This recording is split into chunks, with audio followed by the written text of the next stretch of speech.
दुनिया बदल रही है, हर कोई खाया जाने वाला आखिरी जानवर बन जाएगा। कुछ लोग ब्लैक मांबा द्वारा खाए जाएंगे, कुछ लोग ब्लैक ड्रैगन द्वारा, कुछ लोग बीफ न्यूडल द्वारा और कुछ लोग अंतहीन बैल दानव द्वारा खाए जाएंगे। और मैंने एक कटोरी ब्रेस्ड चिकन राइस खाया और मैं एक चिकन मैन बन गया और जल्द ही मैं कमजोर और बलवान के अंतहीन वध में मर जाऊंगा। इस पुनर्जन्म में मैं पहले से ही एक योजना बनाऊंगा और मैं खुद को उत्परिवर्तितों का राजा बनाऊंगा। सबसे पहले उल्लू को खरीदना होगा, क्योंकि उल्लू में न केवल तीव्र रात्रि दृष्टि क्षमता होती है बल्कि उसकी श्रवण शक्ति भी अच्छी होती है।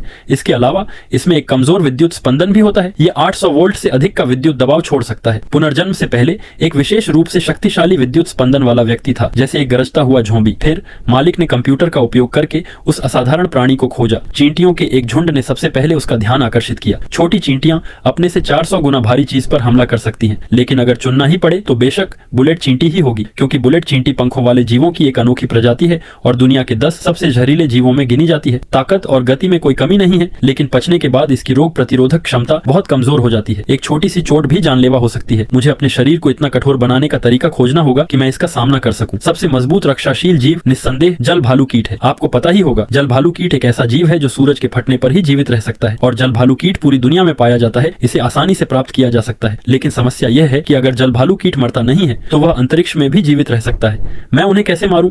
क्या उन्हें पकाऊं? इंटरनेट पर इससे संबंधित बहुत सारी जानकारी उपलब्ध है। सबसे प्रामाणिक और सटीक पाठ्य पुस्तक कहती है कि जल भालू कीट पराबैंगनी प्रकाश के संपर्क में 15 मिनट तक रहने के बाद मर जाएगा।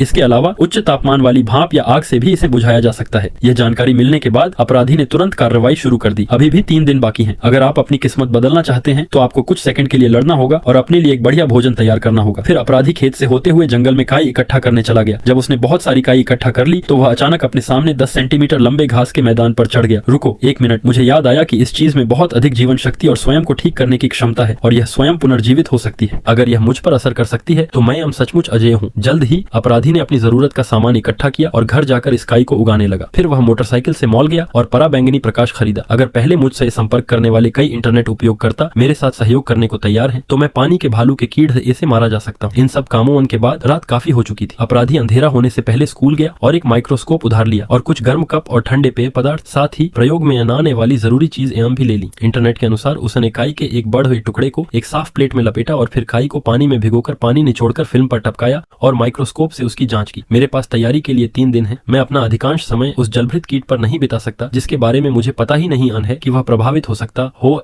या नहीं। स्थिति बदल गई। अगले दिन मुझसे पहले संपर्क करने वाला ब्लॉगर पहले ही अपने घर लौट चुका था। जल्द ही अपराधी उसके प्रजनन स्थल पर पहुंचा। उसकी नजर विभिन्न आकारों के एक कांच के जार पर पड़ी। जार में तरह तरह के कीड़े थे। अपराधी को कोने में एक गोली मिली।